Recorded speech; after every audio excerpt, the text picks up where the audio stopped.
नमस्कार, स्वागत है आप सभी का डीडी न्यूज में। आपके साथ मैं हूं संध्या शर्मा। आइए बुलेटिन की शुरुआत करते हैं हेडलाइंस के साथ।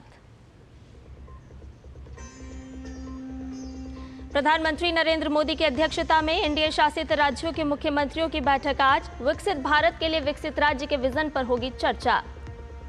प्रधानमंत्री नरेंद्र मोदी आज मन की बात कार्यक्रम के जरिए अपने विचार करेंगे साझा। मासिक रेडियो कार्यक्रम की होगी ये 122वीं कड़ी।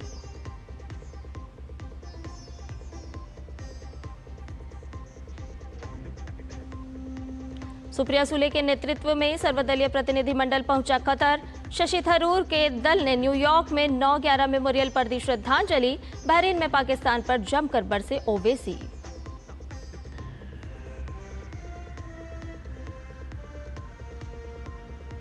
दिल्ली एनसीआर और हरियाणा में तेज हवा और गरज के साथ हुई मूसलाधार बारिश।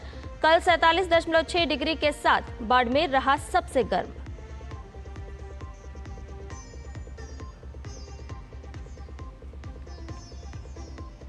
कान फिल्म महोत्सव में ईरानी फिल्म निर्माता जफर पनाही ने जीता प्रतिष्ठित Palme Dior award. Film it was just an accident के लिए मिला पुरस्कार।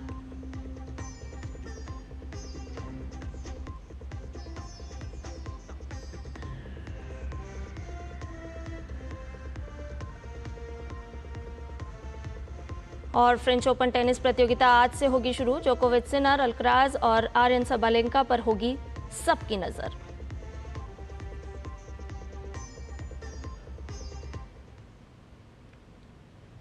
और आइए अब इन सभी खबरों को जान लेते हैं विस्तार से। आज नई दिल्ली में राष्ट्रीय जनतांत्रिक गठबंधन की ओर से सुशासन के मुद्दे पर एक दिवसीय विचार मंथन का आयोजन किया जाएगा। इस बैठक में एनडीए द्वारा शासित सभी 20 राज्य के लगभग 20 मुख्यमंत्री और 18 उप मुख्यमंत्री भाग लेंगे। प्रधानमंत्री नरेंद्र मोदी भी इस बैठक में शामिल होंगे। साथ ही भाजपा अध्यक्ष जेपी नड्डा, रक्षा मंत्री राजनाथ सिंह और गृह मंत्री अमित शाह भी विचार विमर्श में भाग लेंगे। इस बैठक में 2 प्रस्ताव भी पारित किए जाएंगे। पहला प्रस्ताव ऑपरेशन सिंदूर की सफलता के लिए भारतीय रक्षा बलों और प्रधानमंत्री को बधाई देने के लिए होगा। दूसरा प्रस्ताव केंद्र सरकार की ओर से जातिगत जनगणना का निर्णय लेने के लिए बधाई देना है।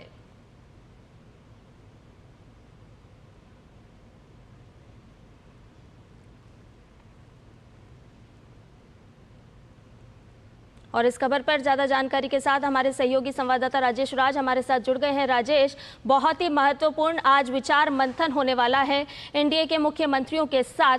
क्या कुछ खास एजेंडा रहने वाला है? हम अपने दर्शकों को बता रहे थे कि 2 प्रमुख बातें होंगी जिस पर विचार मंथन होगा। इसके साथ साथ अगर हम देखें तो 2047 विकसित भारत के लक्ष्य को लेकर के किस तरह से एनडीए के तमाम मुख्यमंत्री, उप मुख्यमंत्रियों के साथ प्रधानमंत्री नरेंद्र मोदी की आज बैठक। देखिए, मैं आपको थोड़ा फ्लैशबैक में ले चलना चाहूँगा संध्या। जब से 2014 में प्रधानमंत्री नरेंद्र मोदी के नेतृत्व में भारतीय जनता पार्टी या यूं कहें कि एनडीए की सरकार बनी, उसके बाद से ऐसा देखा जाने लगा है कि मुख्यमंत्री परिषद की बैठक जो है प्रधानमंत्री हमेशा से बुलाते रहे हैं। खासकर 6 महीने पर तो निश्चित तौर पर मुख्यमंत्री और उप मुख्यमंत्री जो हैं वो दिल्ली में इकट्ठा होते हैं। भले ही मौके अलग अलग होते रहे हों, लेकिन उस मौके का लाभ उठाने की कोशिश ज़रूर की जाती रही है। सबसे आखिरी मर्तबा अगर बात करें तो जिस दिन दिल्ली के मुख्यमंत्री के तौर पर रेखा गुप्ता ने अपने पद और गोपनीयता की शपथ ली थी, उस दिन भी रामलीला ग्राउंड से सीधा मुख्यमंत्री पद के शपथ ग्रहण समारोह के बाद तमाम जो राज्यों के मुख्यमंत्री और उप मुख्यमंत्री उस शपथ ग्रहण समारोह में शामिल होने के लिए आए थे, वो सीधा होटल इंपीरियल पहुंचते हैं जनपथ में और वहां पर प्रधानमंत्री नरेंद्र मोदी के नेतृत्व में वहां बैठक आयोजित की जाती है। हालांकि वो एक लंचन मीट थी जिसमें ये माना जा रहा था कि लंच के दौरान जो है कई तरह की चर्चाएं की गई। और इसके पहले की अगर बात करें तो मुख्यमंत्री परिषद में निश्चित तौर पर केंद्र सरकार की जो योजनाएं हैं और देश के जो ताज़ा जो हालात होते हैं उस पर चर्चा की जाती है। अभी जो वर्तमान में देश के जो हालात हैं, जो भारत की जो गतिविधियां रही हैं, भारत ने जिस तरीके से पूरे दुनिया भर के मुल्क में अपनी धाक जमाई है, उसकी चर्चा निश्चित तौर पर इस बैठक में हो सकती है। केंद्र सरकार की जो योजनाएं हैं उन योजनाओं को कैसे ग्रास रूट तक पहुंचाया जाए, इसके लिए प्रधानमंत्री, मुख्यमंत्री और उप मुख्यमंत्रियों के साथ संवाद कर सकते हैं। और आने वाले दिनों में बिहार जैसे महत्वपूर्ण राज्यों में चुनाव भी होने हैं, लिहाजा बिहार के मुख्यमंत्री भी इस बैठक में शिरकत कर रहे हैं। आंध्र प्रदेश के मुख्यमंत्री चंद्रबाबू नायडू भी इस बैठक के हिस्सा होंगे। तो निश्चित तौर पर आने वाले दिनों में जिन राज्यों में चुनाव होने हैं उन राज्यों पर भी चर्चा निश्चित तौर पर की जाएगी और प्रधानमंत्री के दौरे जो हैं उन राज्यों में निश्चित तौर पर होते हैं जहां पर कि आने वाले दिनों में चुनाव होते हैं। तो निश्चित तौर पर आज की जो बैठक है बहुत महत्वपूर्ण बैठक है और इस बैठक में भारतीय जनता पार्टी और एनडीए रूल्ड स्टेट के जो मुख्यमंत्री हैं और उप मुख्यमंत्री शिरकत कर रहे हैं। अब देखना होगा कि बैठक के बाद क्या कुछ निकलता है और बीजेपी के प्रवक्ता या आधिकारिक तौर पर क्या कुछ बयान सामने आता है, इस पर तमाम लोगों की नजरें टिकी रहेंगी। राजेश, हमने कल देखा कि नीति आयोग के साथ भी कल एक महत्वपूर्ण बैठक हुई है जिसमें मुख्यमंत्री भी शामिल हुए, तमाम राज्यों के, साथ ही साथ प्रधानमंत्री नरेंद्र मोदी भी मौजूद थे। तो क्या उसी की एक अगली कड़ी इस बैठक को माना जाए, क्योंकि तमाम ऐसे विषय, ऐसे मुद्दे होने वाले हैं जिस पर विचार मंथन किया जाना है आज, और ये बैठक बहुत ही महत्वपूर्ण मानी जा रही है तमाम एनडीए शासित राज्यों के हिसाब से। देखिए, नीति आयोग की जो बैठक है वो निश्चित तौर पर, चूंकि भारतीय जनता पार्टी या एनडीए रूल्ड स्टेट के चीफ मिनिस्टर्स दिल्ली में कल से ही मौजूद हैं, तो निश्चित तौर पर नीति आयोग के लिए भी अपना एक बड़ा अवसर था। उनके जो अपने कंपल्सन्स रहे हैं उसको वो तलाशने की कोशिश किए होंगे। लेकिन यह जो मुख्यमंत्री और उप मुख्यमंत्रियों की बैठक होती है, पहले इसे मुख्यमंत्री परिषद का नाम दिया जाता था। ये बैठक साल में कम से कम 2 बार जरूर आयोजित होती थी और प्रधानमंत्री मोदी इन बैठकों में मुख्यमंत्रियों के साथ केंद्र सरकार की तमाम योजनाओं की समीक्षा किया करते थे कि आखिर जो योजनाएं हैं उसमें क्या खूबी और क्या खामी है और जनता तक इसका कितना इम्प्लीमेंटेशन हो रहा है, जनता को इसका कितना लाभ मिल रहा है, यह मुख्यमंत्रियों के साथ तलाशने की कोशिश की जाती थी। तो यह जो बैठक है यह एक रूटीन बैठक हम कह सकते हैं जो साल में कम से कम 2 बार जरूर आयोजित की जाती है। और मैंने आपको पहले भी बताया कि दिल्ली के मुख्यमंत्री के तौर पर जब रेखा गुप्ता ने शपथ ली थी उस दिन भी इस बैठक का आयोजन किया गया था। तो प्रधानमंत्री कहीं ना कहीं जो फेडरल स्ट्रक्चर है हमारे देश की, जो बुनियादी सवाल है सेंटर और स्टेट दोनों के बीच संबंध कैसे मजबूत हो, इस कड़ी को आगे बढ़ाने के लिए इस तरह की बैठकों का आयोजन करते हैं ताकि राज्यों की समस्याओं को केंद्र समझे और केंद्र की योजनाओं को ग्रासरूट तक राज्य जो है वो पहुंचाने की कोशिश करे। तो कहीं ना कहीं सत्ता और संगठन के बीच भी एक संतुलन साधने की कोशिश इन बैठकों के दौरान दिखाई पड़ती है। और फेडरल स्ट्रक्चर जो हमारा देश का जो संघीय ढांचा है उस ढांचे को मजबूत करने की दिशा में भी यह जो बैठक है वो मील का पत्थर साबित होगा।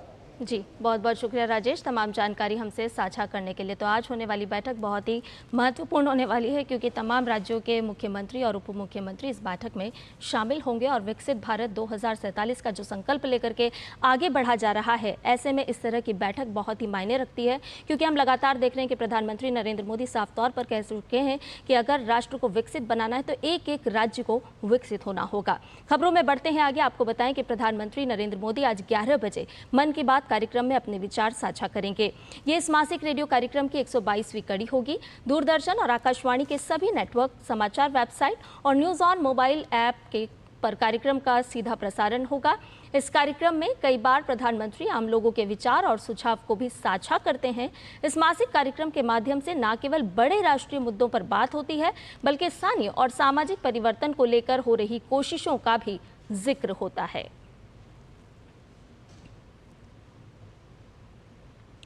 22 अप्रैल को पहलगाम में हुए आतंकी हमले के बाद भारत अब हर मोर्चे पर पाकिस्तान और आतंकवाद पर शिकंजा कस रहा है।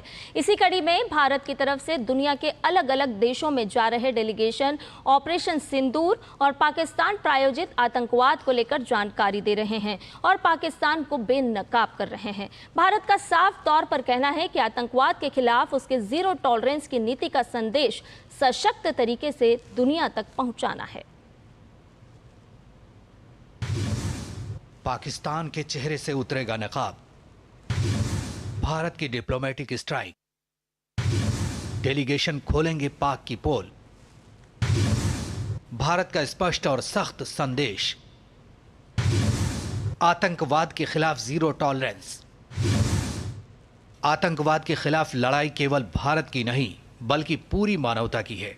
पहलगाम में अप्रैल में हुए आतंकी हमले के बाद भारत लगातार डिप्लोमेटिक स्ट्राइक के जरिए पाकिस्तान को घेरने में जुटा है।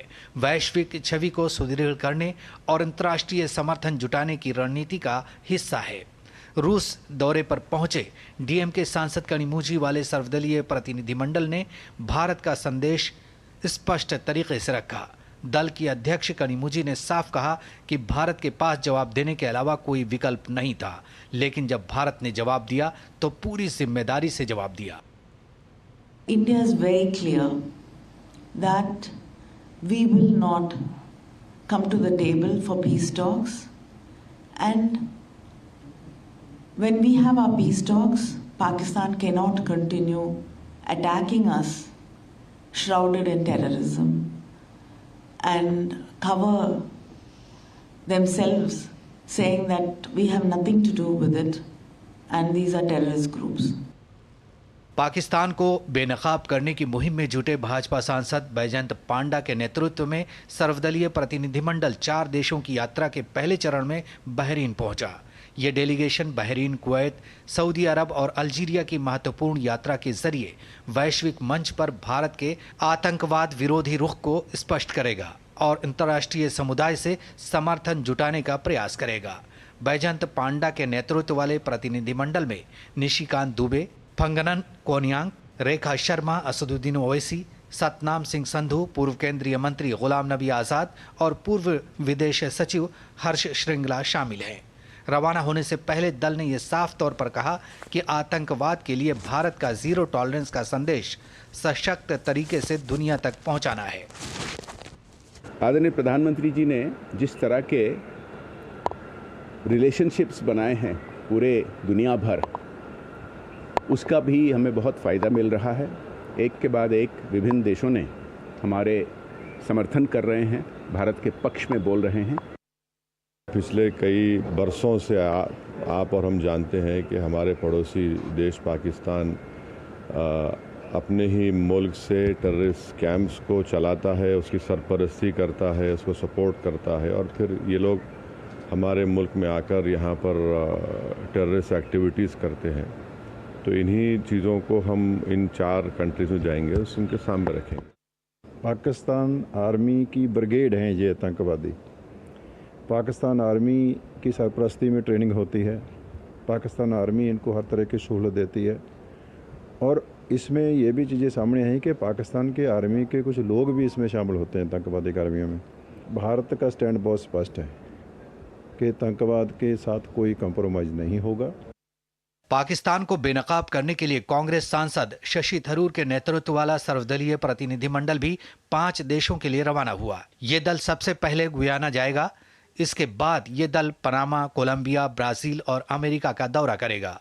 इस सर्वदलीय प्रतिनिधिमंडल में सरफराज अहमद, तेजस्वी सूर्या, GM हरीश बालियोगी, शशांक मणि त्रिपाठी, भुवनेश्वर कलिता, मिलिंद देवड़ा और राजदूत तरनजीत सिंह संधू शामिल हैं।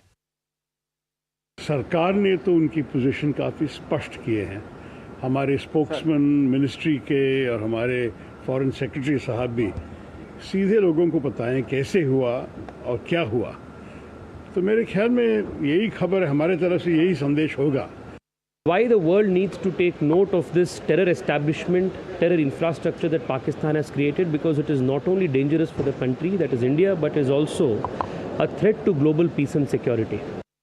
We are going to USA and Latin American countries in the delegation of Indian government, and we have to work for the nation, and we are doing that.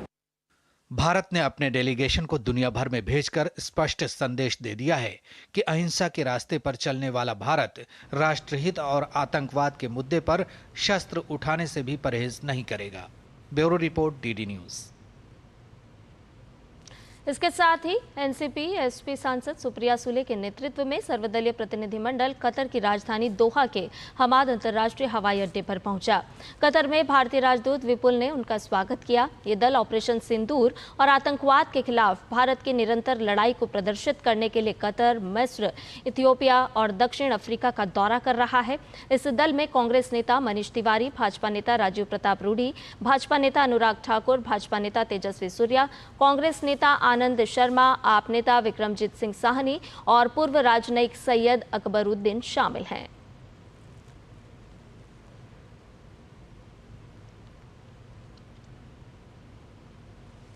राष्ट्रीय राजधानी दिल्ली और आसपास के क्षेत्र में रात 2 बजे के बाद मूसलाधार बारिश हुई। मौसम विज्ञान विभाग पहले ही इसकी भविष्यवाणी कर चुका था। ठंडी हवाओं के साथ बारिश ने लोगों को गर्मी से राहत दी है और मौसम सुहावना बना दिया। दिल्ली एनसीआर समेत पंजाब के अमृतसर, पठानकोट, जालंधर और लुधियाना में मूसलाधार बारिश हुई। हरियाणा के झज्जर, हिसार, सिरसा, फतेहाबाद, पंचकुला और अंबाला में भी बारिश हुई। आईएमडी ने दिल्ली एनसीआर के लिए रेड अलर्ट जारी किया था और अपने पूर्वानुमान में 60 से 100 किलोमीटर प्रति घंटे की गति से हवा चलने का अनुमान व्यक्त किया था। आईएमडी ने बताया था कि एक तूफानी बादल पश्चिम उत्तर पश्चिम से दिल्ली की ओर बढ़ रहा है, जिससे अगले 1 से 2 घंटे में शहर के कुछ हिस्सों में तेज तूफान और धूल भरी हवाएं चल सकती है। वहीं राजस्थान के अधिकांश हिस्सों में आग उगलती गर्मी का दौर जारी है। आज से नौतपा की भी शुरुआत हो रही है। राज्य के सीमावर्ती जिलों में तो गर्मी ने सारे रिकॉर्ड तोड़ दिए हैं। कल बाड़मेर में अधिकतम तापमान 47.6 डिग्री सेल्सियस दर्ज किया गया। वहीं जैसलमेर में तापमान 47 डिग्री सेल्सियस पहुंच गया। मौसम विभाग के अनुसार आगामी दिनों में पारा और चढ़ने की संभावना है। मौसम विभाग के अनुसार सीमावर्ती क्षेत्रों में आगामी 48 घंटों में कहीं कहीं अधिकतम तापमान में 1 से 2 डिग्री और बढ़ोतरी होने और 48 डिग्री के ऊपर दर्ज होने की भी संभावना है। हालांकि कल श्रीगंगानगर, हनुमानगढ़, सीकर और जोधपुर समेत कई तेज हवाओं के साथ बारिश हुई, जिससे लोगों को गर्मी से बड़ी राहत मिली। और fit India Sundays on cycle पहल के विशेष आयोजन के तहत युवा कार्यक्रम और खेल मंत्री डॉक्टर मनसुख मांडविया का आज सुबह नई दिल्ली में पत्रकारों के साथ साइकिलिंग करने का कार्यक्रम है। इस राष्ट्रव्यापी साइकिलिंग अभियान की शुरुआत पिछले साल दिसंबर में हुई थी। इसमें अब तक देश के 5000 स्थानों पर विभिन्न आयु वर्ग के लाखों लोग भागीदारी कर चुके हैं।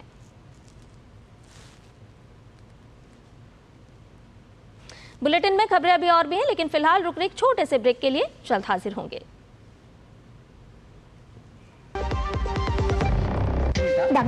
हाँ? ये प्रीमियम क्या होता है? बेटा प्रीमियम मतलब समझ लो पेट्रोल। जब तक कार में पेट्रोल है तब तक कार चलेगी, पेट्रोल खत्म कार स्टॉप। पर पापा इस बार पेट्रोल खत्म होने पर भी कार चलती रहेगी। वो कैसे? LIC के जीवन लाभ में प्रीमियम पेमेंट हो जाए स्टॉप, पर पॉलिसी के फायदे चलते रहते हैं। मतलब अब लाइफ की गाड़ी चलेगी नॉन स्टॉप। LIC हर पल आपके साथ। विभाग अनेक, कंप्लेंट बॉक्स 1। किसी भी सरकारी दफ्तर, विभाग या बैंक से जुड़ी शिकायत के लिए pgportal.gov.in पर जाएं, रजिस्टर करें, संबंधित विभाग चुनें, शिकायत दर्ज करें और ट्रैकिंग ID नोट करें। SMS या ईमेल पर एक्नॉलेजमेंट पाएं और शिकायत का जवाब सीधे मंत्रालय से प्राप्त करें। अब तक 1 करोड़ 12 लाख से अधिक भारतीयों ने भरोसा जताया। CP ग्राम्स, आपकी हर शिकायत का हल। अभी शिकायत दर्ज करें pgportal.gov.in।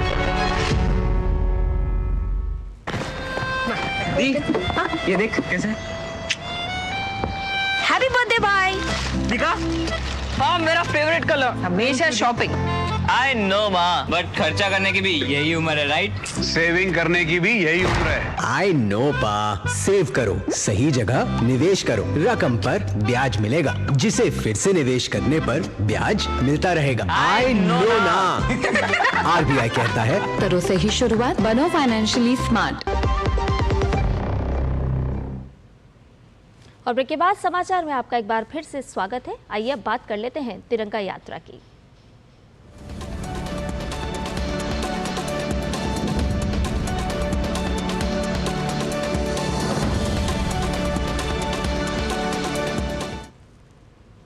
ऑपरेशन सिंदूर की सफलता के बाद सेना के शौर्य के सम्मान में वाराणसी में तिरंगा यात्रा का आयोजन किया गया।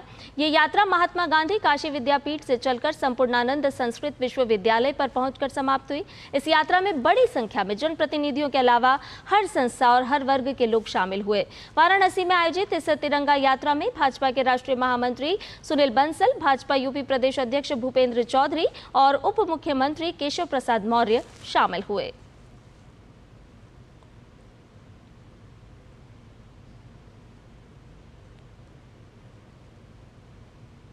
भारत तिरंगा और यात्रा, शौर्य स्वाभिमान तिरंगा यात्रा है। यह महात्मा गांधी काशी विद्यापीठ के परिसर से चली है, लेकिन इसमें भारत का हर रंग दिखाई दे रहा है और वो खास पीला देख सकते हैं, गुलाबी देख सकते हैं। और वो इसीलिए बता रहा हूँ कि कौन कौन लोग हैं। आप लोग इसमें आए, अरे ठीक आई हैं, आप कहाँ से और कैसा महसूस कर रही हैं? बहुत अच्छा महसूस कर रहे हैं। हम लोग अपने भारत पे गर्व करते हैं कि हमारा भारत वर्ष इतना अच्छा काम किया है। उन लोगों को जिनका जो सैनिक हमारे वहाँ लड़ रहे हैं उनके लिए बहुत बहुत बधाइयाँ। उनका प्रोत्साहन के लिए हम लोग ये रैली निकाल रहे हैं, जो कि हमारी तिरंगा रैली है। आप देख सकते हैं हम आंगनवाड़ी बहनें हैं जो कि बाल विकास परियोजना से हम लोग निकले हैं।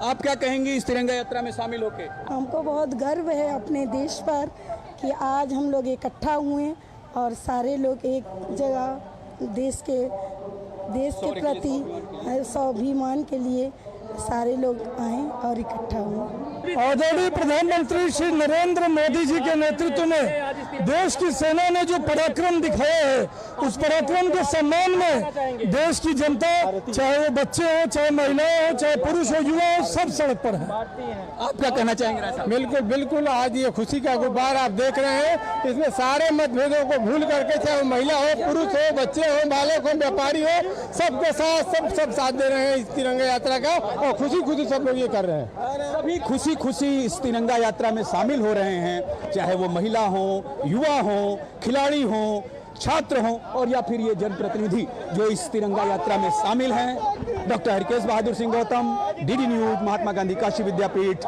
वाराणसी।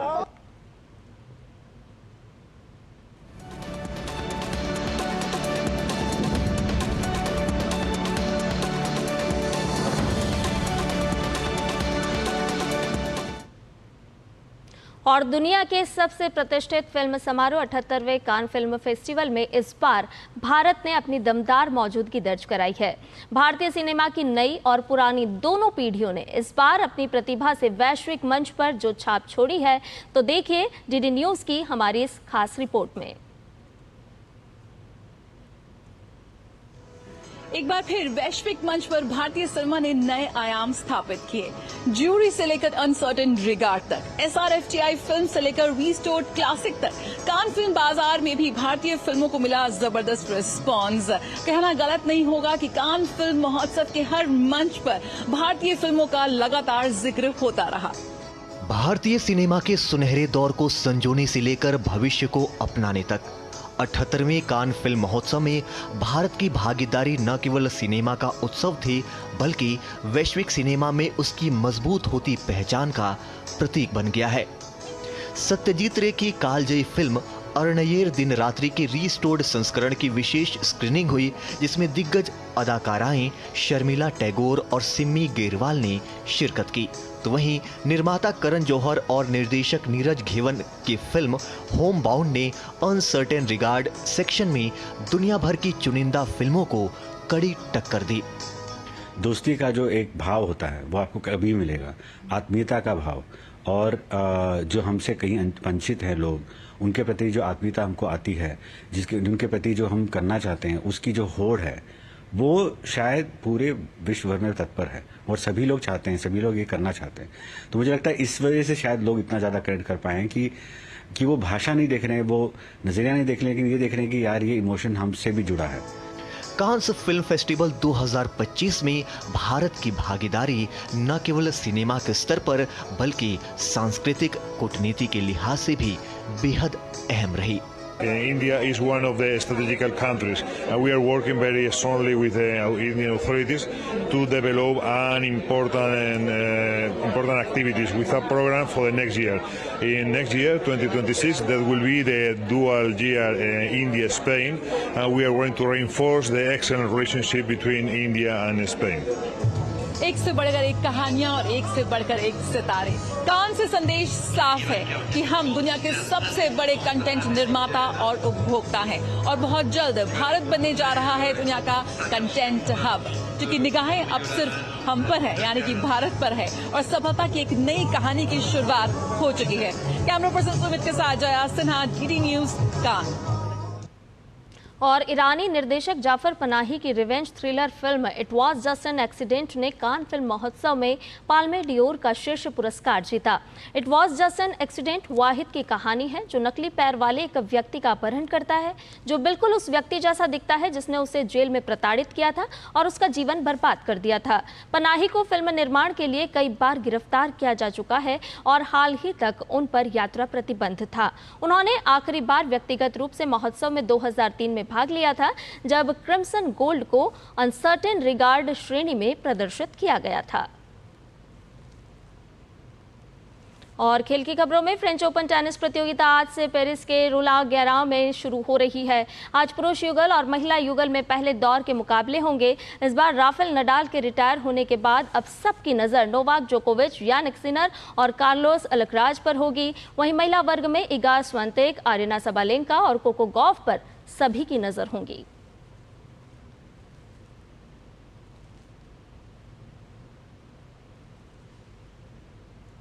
समाचार में फिलहाल इतना ही। मुझे दीजिए इजाजत, लेकिन डीडी न्यूज पर खबरों का सफर लगातार जारी है। नमस्कार।